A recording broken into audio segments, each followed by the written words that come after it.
사도행전 말씀을 계속해서 이어가면서 우리 강의 말씀을 나누고 있습니다. 한 주간 어떻게 잘 지내셨습니까? 봄날이 되는 것 같은데 오늘은 날씨가 조금 좋지 않은 것 같아요. 그래도 놀러 가지 않고 세상에 나가지 않고 하나님 전에 나오신 우리 성도님들 주님의 이름으로 환영합니다. 교회가 뭘까요? 교회가 무엇일까요? 많은 믿지 않은 사람들이 교회를 보면서 여러 가지 얘기들을 합니다. 교회가 뭐냐고 물어보면은 그런 얘기 합니다. 교회를 잘 합니다. 제가 어릴 적에 교회를 다녔기 때문에 교회를 잘 합니다. 그런데 막상 교회를 물어보면 답을 정확하게 하지는 못합니다. 오랫동안 교회를 다닌 사람이라도 교회에 대한 얘기를 물어보면 교회가 무엇입니까? 아무도 답하지 못하는 경우가 많습니다. 어떤 사람은 그런 얘기합니다. 교회는 딱딱하고 지루한 의식을 행하는 종교 집단이다. 딱딱한 의식. 그래서 잠이 오죠. 교회 오면은 잠이 오는 겁니다. 뭐 이런 얘기를 하죠. 아이고, 이 좋은 날 밖에 나가서 놀러 가면 되지. 이 시간에 말하고 교회 앉아 있느냐고. 참 답답하다라고 하시는 분들 계십니다. 어떤 분들은 이런 얘기를 합니다. 막 드럼을 치고 악기를 다루니까 이 사람들이 정신 나간 거 아닌가. 정신이 온전하지 않는 거 아니냐라고 생각하는 사람들도 있습니다. 어떤 사람은 교회에 대해서 좋은 얘기 하시는 분도 있어요. 좋은 구호단체다. 교회에 가면 좀 돈을 받을 수가 있고, 보통 보면 제가 13년 동안 목회를 하면서 많은 분들이 이곳에 오셨는데 그 중에 엄청난 사람들이 돈을 받으러 오셨습니다. 교회는 이렇게 구호단체인 줄 알고 오신 겁니다. 제가 거의 대부분 다 돈을 드렸습니다. 자, 그리고 어떤 사람은 교회가 참 어리석은 사람들의 모임이다라고 얘기합니다. 왜냐하면은 지식이 모자라서 목사한테 현혹돼가지고 자유를 잃어가는 사람들이 모였기 때문에 그래서 교회는 어리석은 사람들이 모이고 있다라고 얘기를 하는 분도 있습니다. 그런데 이러한 교회들에 대한 문제를 우리가 들으면서 그 책임이 누구한테 있는지 아십니까? 저와 우리 성도님들한테 있는 겁니다. 왜냐하면 교회가 어떤 곳이라는 것을 우리도 모르기 때문에 다른 사람한테도 설명할 수가 없는 거예요. 설명할 수가 없습니다. 교회 밖에 있는 사람들이 진정한 교회의 모습을 모르고 있다는 거잖아요. 교회가 어떤 곳이라는 사실을 알고 있다면 그들은 교회에 대해서 이러쿵저러쿵 말하지 못할 것입니다. 디모데전서 3장 15절 말씀 보면은 뒤에 말씀 이렇게 말씀되어 있습니다. 이 집은 살아계신 하나님의 교회요 진리의 기둥과 터니라. 뒤에 말씀 보면 뭐라고 되어 있죠? 진리의 기둥과 터다라고 말씀했습니다. 그렇다면 이 세상에 진리가 있습니까? 많은 사람들이 자기가 진리라고 엄청난 사람들이 진리에 대한 얘기를 하고 있습니다. 갈급하고 있습니다.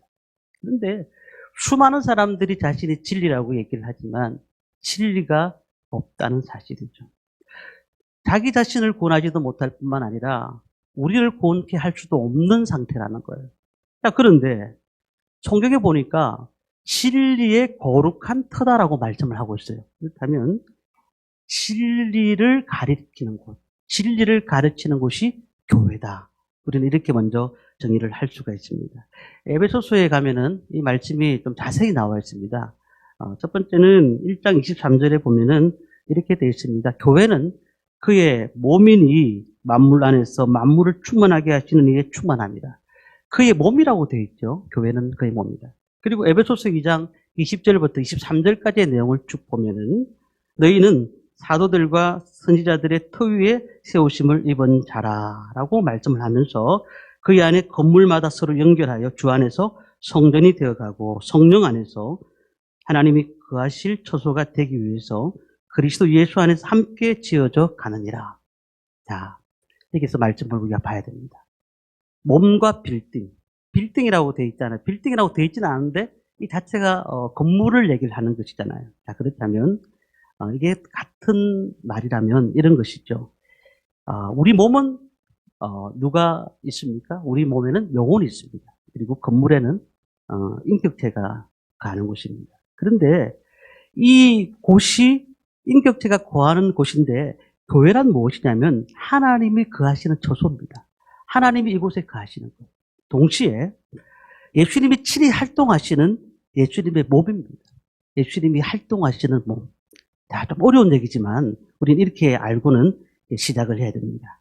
오순절날 교회가 탄생했습니다. 교회 생일입니다. 그 성령 받았던 120문도 많은 사람들이 교회에 대해서 알기 시작했고 그때부터 교회가 생겨나기 시작했습니다. 그런데 성경을 보면은 에베소서 2장 20절의 말씀 보면은 어디에 그 교회를 세웠느냐 하면 사도들과 선지자들의 터 안에 세웠다. 터 위에 세웠다. 요한계시록 21장 말씀 보면 마지막 날 하나님께서 이 땅에 새로운 집을 지으십니다. 그런데요, 거기에 보면은 12대문이 나와요. 12대문에 12지파가 다 기록되어 있습니다. 그리고 성벽이 12성벽으로 이루어졌거든요. 그 성벽에 보면은 성벽의 기초를 가만히 보니까 12사도들이 기록되어 있던 거예요. 21장의 말씀이 나오는 말씀입니다. 자, 교회를 세우는데 누구를 세웠다고요? 사도들을 겉으로 사용하셨다는 거예요. 사도들을. 우리 예수님의 제자들에 대해서 지난주에 한번 말씀을 나눴습니다. 예수님의 제자들, 12제자들 한번 보십시오. 정말 능력 있는 제자가 있습니까? 베드로 예수님을 부인했습니다. 그렇죠. 도마, 예수님이 그분이 살아계심을 못 믿겠다고 했던 사람이었습니다. 예수님의 아우들, 그들은 높은 자리에 한 자리 있으면 좋겠다고 따라다녔던 사람들이었습니다. 그들의 직업 또한 대단히 힘든 직업들을 가지고 있었습니다. 그런데 오늘 말씀에 보니까 어디 터에다가 그 교회를 세워야 된다고 말씀하셨냐면은 12사도 터 위에다가 교회를 세워야 된다고 말씀합니다. 그런데 12사도들이 그렇게 부족한 사람인데도 불구하고 그들을 위해 왜 교회를 세워야 되느냐? 중요한 것은 가장 가까이서 예수님의 십자가의 사건과 부활을 목격한 사람이거든요. 가장 가까이서 예수님이 돌아가심을 보고 그리고 부활을 목격한 사람들이 12사도들입니다.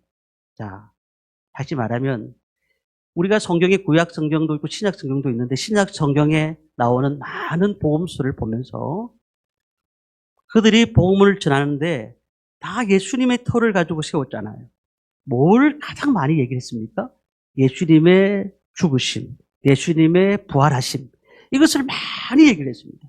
그러니까 우리 교회가 어떤 곳이 되어야 되느냐 하면 교회는 구제하는 곳도 될 수도 있고 교회에서 많은 사람들을 세워나가는 것도 될 수도 있지만 가장 중요한 것은 이 교회가 하는 일이 무엇일까요? 예수님의 가르침, 예수님의 죽으심과 부활하심을 증거하는 곳이 되어야 된다는 겁니다. 교회가. 그런 곳이 아니면, 그런 사람들이 모이지 않으면 교회는 세상 사람들과 다를 바가 없다는 겁니다. 예수님이 십자가의 사건을 증거하는 사람들, 예수님의 부활을 확실히 믿는 사람들, 이런 사람들이 교회에서 하나님 나라를 위해서 이 교회를 세워 나가는 것이라고 말씀하고 있는 겁니다. 정말 교회가 뭘까요? 복음의 터 위에 서 있는가? 우리 교회는 아주 똑똑한 사람들이 모이는 것도 아니고, 우리 교회는 그렇다고 해서 아주 능력 있는 사람이 모이는 것도 아니에요. 교회는 복음의 터 위에서 세워져 가야 된다는 겁니다. 하나님께서 우리를 사랑하셔서 십자가에 달려 돌아가셨던 그 예수님을 보내주심으로, 그리고 그분을 믿고 그분이 이 땅에 살아가면서 우리 많은 것들을 가르쳐 주셨습니다. 그리고는 그분이 결국은 부활하셨습니다. 이 사실을 믿고 있는 사람들, 이 사실을 믿고 있는 사람들이 먼저 기본이 돼야 되는 거예요. 교회는요, 부흥된다는 게 뭔지 아십니까? 교회의 부흥은 단순히 사람이 많이 모인다고 부흥된다고 말하지 않습니다. 우리가 그러한 믿음을 가지고 살아가는 사람들, 예수님을 믿고 가는 사람들, 부활에 확신 있는 사람들, 이런 사람들이 모여서 교회를 만들어 가는 줄 믿습니다. 우리 꿈이 있는 교회 성도님들, 윤리와 도덕은 유교에서도 가르칩니다. 불교에서도 가르칩니다. 구제사업, 성당에서 너무너무 잘합니다. 우리 그것 때문에 교회가 있다라고 말할 수는 없는 거예요. 우리 교회는 또 어떤 분들 그럽니다. 교회는 병을 고쳐야 된다고 얘기합니다. 물론 예수님께서 공생의 사역을 하시면서 병을 고치셨습니다. 그러나 그게 다가 아니에요. 예수님이 병을 고치기 위해서 교회를 만드신 것은 아니라는 거예요. 정작 우리가 뭐가 필요할까요? 예수님의 십자가와 부활이 빠진 상태에서 아무리 많은 것들을 하여도 그 교회는 교회의 역할을 하고 있는 것이 아니라는 겁니다. 마태복음 16장 16절에서 18절까지 말씀 보면은 예수님께서 가이사라 빌립보에 가셔서 제자들에게 둘러보시면서 이런 말씀을 하십니다. 야, 얘들아, 사람들이 도대체 나를 누구라 하느냐? 그랬더니 제자들이 얘기합니다. 어떤 이는 세례요한이라고 하기도 하고 또 엘리야라 하기도 하고 예레미야라도 하기도 하고 또 선지자라고도 하기도 합니다. 그랬더니 예수님께서 그 대답에 대해서 관심이 없으셨습니다. 그러면서 그러면 너희는 나를 누구라 하느냐 물었습니다. 그때 베드로가 이렇게 얘기했습니다. 주는 그리스도시요 살아계신 하나님의 아들이십니다. 그때 예수님이 너무 기뻐서 뭐라고 하셨습니까? 바요나 시모나 내가 복이 있도다. 이를 내가 알게 하니는 혈육이 아니요 하늘에 계신 내 아버지시다. 내가 이 반석 위에 교회를 세우리니 엄부의 권세가 이기지 못할 것이다. 베드로 같은 믿음의 고백을 하는 그런 곳에 하나님께서 반석 위에 교회를 세우겠다는 거예요.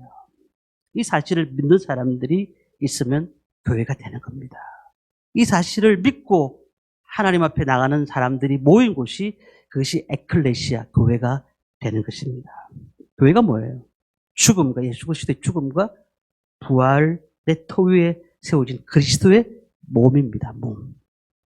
우리가 예배당에는 나와 있지만 건물 안에 나와 있지만 그리스도와 상관이 없는 사람들, 그리스도와 나와 아무 상관이 없는 사람들이 모인다면 그것은 교회라고 볼 수가 없다는 거예요. 사도행전 2장에 보면은 교회 탄생 모습을 보여주고 있습니다. 어떻게 해요? 성령님이 강림하십니다. 오순절 날에 성령 강림하십니다. 자, 엄청난 일이 납니다. 어떤 일이 났을까요? 성령이 내려오셨는데 바람 같은 것이 임했고 불 같은 것이 임했고 그리고 방언이 터졌습니다. 이 세 가지가 성경에 나와 있습니다. 자, 우리가 이런 생각을 합니다. 어떤 분들이 성령 받았습니까? 이렇게 묻습니다. 그러면 성령 받았습니다. 성령 어떻게 받았습니까? 내가 구원 받았으니까 구원 받는 순간 내 속에서 성령이 역사하실 것이죠. 왜냐하면 구원 받았다는 것은 회개가 동반되는 겁니다. 그냥 예수 믿는 것으로 구원 받는 게 아닙니다. 회개가 동반된 상태에서는 회개는 그냥 하는 것이 아니에요. 성령께서 회개하게 만드시는 거거든요. 그러니까 우리가 구원받았다고 하면 성령이 우리 속에 계시는 거예요. 우리 속에 계시는 거예요. 자, 그러면 이렇게 얘기를 합니다. 정거를 대봐라. 어떤 분은 그런 얘기합니다. 당신 방언합니까? 저 못합니다. 방언 안 받았으면 성령 받은 게 아니야. 라고 얘기를 합니다. 그러면 성령 받으려고 하면은 방언을 받아야 돼. 방언을 받아야 성령을 받은 거야. 라고 얘기합니다. 그래서 어떻게 합니까? 내가 방언을 받지 않았으니까 성령 받은 것이 아니구나. 그래서 속성 코스로 갑니다. 기도원에 가면은 3주 동안 방언 주는 데가 있습니다. 가가지고 거기서 열심히 방언을 합니다. 그래서 혀가 꼬여가지고 방언이 되는 겁니다. 그런데 이게 우리가 이 방언하고 구원하고 관련이 있는 건가요? 오늘 그 말씀도 제가 함께 드리려고 하는데요. 교회를 탄생시킬 때 하나님은 누구를 보냈을까요? 성령 하나님을 보내주셨습니다. 오순절 날 성령 하나님을 보내셨습니다. 자, 그렇다면 생각을 해보십시다. 사도행전 2장에 성령님께서 오셨습니다. 그 자리에 오셨습니다. 그러면 그 전에는 성령님이 안 계셨습니까? 그러면 그때부터 성령님이 역사하셨고 그 전에는 안 계셨습니까? 계셨습니다. 왜냐하면 창세기 1장부터 보면은 하나님의 영이 이미 흑암 위에 운행하시더라고 말씀하셨어요. 우리는 그 말을 알아야 됩니다. 오순절날 성령이 오셨다는 사실은 과거에 성령님이 안 계셨고 그날 성령님이 오셔서 우리에게 많은 것들을 주셨다고 얘기하는 게 아닙니다. 그전에도 계셨고 오순절날 특별한 인물을 가지고 특별한 모습으로 이 땅에 임하셨다는 거예요. 그러면 교회를 세우기 위해서 그 성령님께서 그전에도 역사하셨지만 특별한 인물을 가지고 그 땅에 오셨다는 사실입니다. 자, 그다음 우리 이해를 돕기 위해서 이렇게 생각하셔야 됩니다. 예수님이 언제 오셨습니까? 지금으로부터 2000년 전이죠. 그렇다면 예수님이 4000년 전에는 안 계셨습니까? 계셨습니다. 그리고 예수님이 이 땅에 오셔가지고 몇 년 동안 하셨습니까? 33년입니다. 그리고 떠나셨습니다. 그러면 예수님이 지금 안 계십니까? 아니죠. 우리 마음속에 예수님이 계십니다. 2000년 전에 오셨다는 말은 그전에는 계시지 않았단 말이 아니에요. 그 후에 예수님이 사역이 끝난 것이지, 임무가 끝난 것이지, 우리에게 계시지 않는다는 것이 아니라는 거예요. 그러니까 십자가에 달려 들어가시면서 우리의 죄를 사시기 위해서 우리를 십자가에 달려 들어가시고 부활하시고 성천하셨잖아요. 자, 성령님이 이 땅에 오셨습니다. 그런데 이적이 나타났습니다. 어떤 이적요? 바람이 임했고 불이 임했고 방언이 터졌습니다. 사람들이 이렇게 얘기합니다. 당신 성령 받았습니까? 예. 방언 받았습니까? 불 받았습니까? 아니요. 그러면 성령 못 받은 거야. 방언 못 받고 불 못 받았으면 당신은 성령 받은 게 아니야. 라고. 증거 있어? 증거 있으면 대봐. 라고 얘기합니다. 우리가 분명한 사실 한 가지 알으셔야 됩니다. 그 당시에 성령님이 땅에 오셔서 바람과 불과 방언을 사용하셨던 이유, 그리고 그러면은 지금 우리가 구원받는 모든 환경에서 이런 바람과 불과 방언이 같이 동반되어야지만 구원을 받은 것인가? 아니라는 거예요. 그래서 그 사건은 단회적입니다. 단회적. 그 당시에 주님께서 그 땅에 그 일들을 행하시기 위해서 그렇게 만드신 겁니다. 그러니까 우리가 이 사실을 기억해야 돼요. 그러면은 그게 왜 바람과 불과 방언을 주셨는가? 우리 교회 성격을 알아야 됩니다. 이 교회가 사도행전 2장의 교회가 시작되는 날이라고 말씀을 드렸습니다. 그렇다면 오늘 저는 이 세 가지 말씀을 짧게 드리려고 합니다. 교회 성격을 사도행전 2장에서 이렇게 말합니다. 2절 말씀을 우리 함께 읽도록 하겠습니다. 같이 읽습니다. 홀련히 하늘로부터 급하고 강한 바람 같은 소리가 있어 그들이 온 집이 가득하여. 하늘로부터 바람 같은 소리가 있어 온 집이 가득했다. 바람이 어떻게 붑니까? 위에서 붑니까? 아니죠. 옆으로 불잖아요. 옆으로 불. 근데 하늘에서부터 이렇게 내려왔어요. 그리고는 그 바람이 어디에, 성령의 바람이 어디에? 온 집에 가득했다. 하나님의 임재하심을 표현하고 있는 것 아닙니까? 자, 요한복음 3장에 보면은 예수님하고 니고데모가 대화를 나누고 있습니다. 내가 거듭나야 한다. 너는 두 번 태어나야 된다. 예수님께서 말씀하셨습니다. 예수님, 제가 어떻게 나이가 많은데 엄마 뱃속에 들어갔다가 다시 나옵니까? 예수님이 내가 물과 성령으로 두 번 태어나야 된다. 이상하다. 그 말 못 알아듣겠다. 다시 말합니다. 너가 거듭나야 된다는 말을 이상히 여기지 말라. 바람이 어디서 오며 어디로 가는지 내가 알지 못하지만 내가 바람을 느끼지 않니. 이와 같이 성령으로 태어난 사람이 다 이러하니라. 이렇게 말씀하셨어요. 성령님을 바람으로 표현해 주셨습니다. 만지지 못하지만, 느끼지 못하지만, 그러나 분명히 바람은 존재하는 것입니다. 우리 바람의 능력을 아십니까? 미국에서 자주 부는 바람이 토네이도입니다. 이 토네이도는 불었다고 하면 차가 날아가니까 차를 타는 사람들도 고속도로 가다가 차를 정차하고는 숨어야 됩니다. 엄청난 무서운 바람이에요. 그런데 만져집니까? 바람이 있다는 것을 우리는 불면서 알게 되는 거잖아요. 교회는요, 어떤 곳일까요? 이 바람이라는 게 뭘까요? 보이지 않는 하나님의 역사와 능력이 일어나는 곳이 교회인 줄 믿습니다. 교회는요, 어떤 곳일까요? 그 바람을 통해서, 성령의 능력을 통해서 우리를 변화시키는 능력을 가지고 있다는 사실이에요. 하나님의 바람과 같은 능력이 믿는 자에게 임하면, 믿지 않는 자에게 임하면 그들이 믿게 되고 삶이 변화가 일어난다는 겁니다. 우리가 과거에 상처와 아픈 것들이 있습니다. 늘 가지고 있습니다. 그런데 그 나쁜 습관이 있습니다. 그런데 바람이 확 불잖아요. 성령의 바람이 불면은 어떻게 될까요? 완전히 바뀌게 되는 거예요. 과거에 날마다 술 마시고 들어와서 아이들과 부인을 패던 사람이 하나님의 보이지 않는 능력이 불었을 때 어떻게 될까요? 치료함을 받을 수가 있는 겁니다. 아름다운 가정이 되고 자녀들의 존경받는 아버지가 된다는 사실입니다. 진실로 하나님의 능력을 체험하고 있습니다. 능력이 있다는 것을 알고 계십니까? 이 교회는 그러한 능력을 가지고 있어야 돼요. 무슨 말입니까? 하나님의 능력을 체험할 때에 우리가 치유할 수가 있다는 사실입니다. 하나님의 보이지 않는 능력이 지금도 우리 가운데 늘 임한다는 사실을 믿으시기를 바랍니다. 하나님이 보이지 않는 능력이 임하셔야 됩니다. 그리스도의 몸된 교회는 그렇게 바람이 임하는 곳입니다. 두 번째는 불입니다. 불. 3절 말씀을 함께 읽겠습니다. 같이 읽습니다.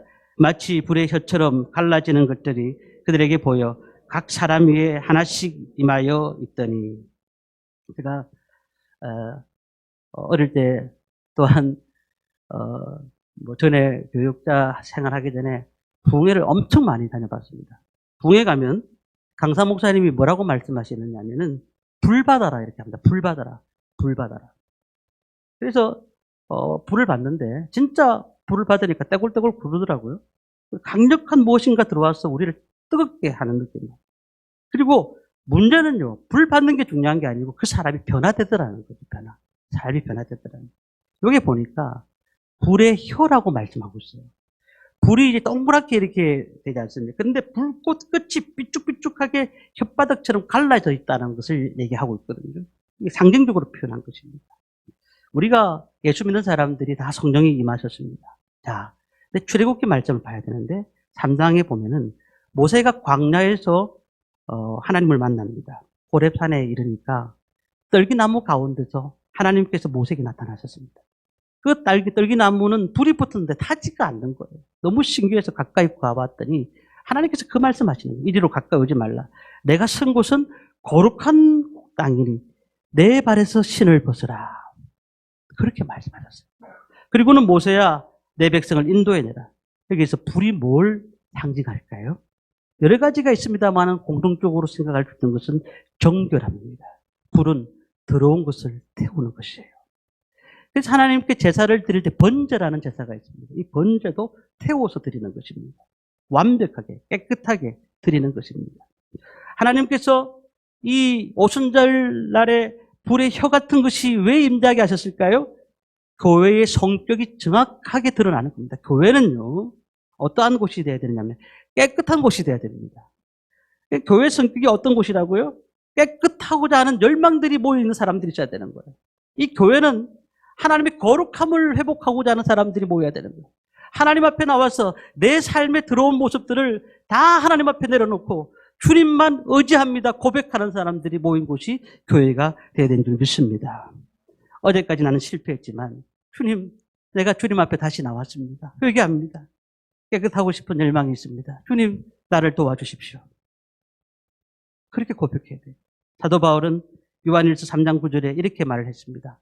하나님께로 난 자마다 죄를 짓지 아니하나니 이는 하나님의 씨가 그의 속에 거함이요 그도 범죄하지 못하는 것은 하나님께로 났습니다. 우리가 두 번 태어났다고 거듭났다고 해서 완전히 죄를 짓지 않습니까? 아니거든요. 오늘 요한은 하나님께로 난 자마다 죄를 짓지 아니한다. 그런데 그렇게 말을 하고 있는 이유가 뭘까요? 우리가 습관적인 죄, 또한 너무 교회 왔는데도 불구하고 완전히 그 모습들이 고치지 않는 거예요. 예를 든다면 하나님 앞에 불을 받고 성령을 받았던 사람은 어제까지 술집 장사를 했단 말이에요. 그러면은 그래가 돈을 벌었어요. 그러면 술집 장사를 청산해야 됩니다. 왜냐하면 변화받는 겁니다. 내가 잘못된 모습으로 돈을 받고 내가 잘못된 모습으로 살아가는 모습들을 하나님 앞에 청산하는 것입니다. 불을 받은 사람은 그런 사람이라는, 구원받은 사람은 그런 사람이라는. D.L. 무디 아시잖아요. 가난한 환경 가운데서 제대로 배우지 못했습니다. 인생을 굉장히 힘들어하고 있을 때 어느 날 어느 교회에 갔는데 갑자기 강력한 하나님의 메시지가 들립니다. 뉴욕 거리를 지나가는데 또 말씀하시는 겁니다. 뭐라고 말씀하시냐면 지금 이 세상은 하나님 앞에 붙잡힌 바되 깨끗한 사람이 없어서 고통을 당하고 있다. 하나님 앞에 깨끗한 사람이 없어서 이 세상이 고통을 당하고 있다. 이 메시지를 들은 겁니다. 이 얘기를 듣고는 감동이 와가지고 친구 집에 가가지고 거기서 잠을 자는데 밤새도록 기도했다는. 하나님, 저를 정결케 하여 주옵소서. 저를 정결케 하여 주옵소서. 나를 붙잡아 주옵소서. 내가 그 사람이 되겠습니다. 그래서 D.L. 무디가 미국을 변화시켰잖아요. 교회가 어떤 사람들이 모여야 될까요? 우리가 하나님 앞에 다 죄인입니다. 저를 비롯해서 다 죄인입니다. 그럴지라도 우리는 거룩한 열망을 갖고 있어야 됩니다. 오늘도 주님 앞에 나와서 하나님, 내가 거룩해지길 원합니다. 주님 앞에 깨끗해지길 원합니다. 그런 모습의 사람들이 이곳에 왔을 때 하나님께서 그 예배를 받으시고 또한 성령의 은혜와 능력을 주실 줄 믿습니다. 거룩함에 대한 열망 갖고 있어요. 각자 거룩함을 추구해야 된다는 거예요. 마지막 세 번째 성격이 뭐라고요? 방언을 통해서 말씀을 하고 있습니다. 4절 말씀을 함께 읽겠습니다. 그들이 다 성령의 충만함을 받고 성령이 말하게 하심을 따라 다른 언어도 말하기를 시작합니다. 예, 성령의 충만함을 받고 성령이 말하게 하심을 따라 다른 언어들로 말하기를 시작합니다. 여기서 우리가 생각을 좀 해야 됩니다. 여기서 말하는 방언이 무엇인가? 120문 정도가 있는데요. 이 사람들이 어떤 나라에서 왔느냐면은 쭉 말씀해 보니까 8절부터 나오죠. 바데인가, 메데인가, 엘람인가 쭉 그냥 자기가 온 나라들이 나와요. 나라들이 나와요. 각국으로 와서 예루살렘에 머물러 있었다고 말씀을 하고 있습니다. 자, 그런 가운데 성령을 받았습니다. 성령을 받았는데요. 사도행전이 말하는 방언이 무엇이냐면은 우리가 말하고 있는 고린도전서 14장 2절에 말씀하는 그런 은사 중에 하나의 방언이 아니에요. 이 방언 무엇이냐면은요, 언어 소통이 되는 방언입니다. 언어 소통이 되는 거예요. 언어 소통을. 다 다른 나라에서 왔는데, 그 나라 말이 아니라 같이 다 말이 통하는 그런 역사가 일어났다는 겁니다. 이 말씀이 어디에 이르냐면, 우리의 말씀을 보면은 11절 말씀을 우리 함께 보겠습니다. 다 우리의 각 언어로 하나님의 큰 일을 말함을 듣는도다 하고, 우리의 각 언어로 하나님의 큰 일을 말함을 듣는도다. 자, 왜 그렇게 방언이 주셨을까요? 지금 그 큰 일이 뭘까요? 예수님의 십자가의 사건, 부활의 사건들을 그들에게 다 알려주시기 위해서, 큰 일을 보여주시기 위해서 방언을 주신 것입니다. 자, 우리가 고린도전서 14장에 있는 말씀의 방언은 뭐죠? 하나님 앞에, 성령으로 하나님 앞에 기도하는 방언이잖아요. 그거는 이제 언사라고 볼 수가 있어요. 여기서 말하고 있는 방언은 그 방언이 아니라 함께 언어가 다른데 함께 모여서 기도하는 그 방언을 얘기하고 함께 그 하나님의 일들을 말하게 하려 했다는 사실을 우리는 알 수가 있는 겁니다. 오늘 우리가 이 사실을 기억하면서 생각할 필요가 있습니다. 교회가 처음 시작되는 날 보이지 않는 능력이 역사하였고 깨끗한 거룩함을 우리가 하나님 앞에 보이도록 했습니다. 그리고 십자가의 사건을 많은 사람들이 알게 했다는 사실입니다. 오늘 우리가 주님 앞에 어떤 모습으로 이 땅을 살아가고 있습니까? 이 교회는 예수님께서 이 곳을 만드셨고, 그리고 이곳을 통해서 주님의 역사를 이루기를 원하시는 것입니다. 오늘도 이 교회의 사역과 그리고 또한 우리가 주님 앞에 나온 그 모습들이 무엇인가를 묵상하면서 오늘 예수 그리스도의 십자가의 사건을 생각하며 달려가는 저와 성도님들 되시기를 주님의 이름으로 축원합니다.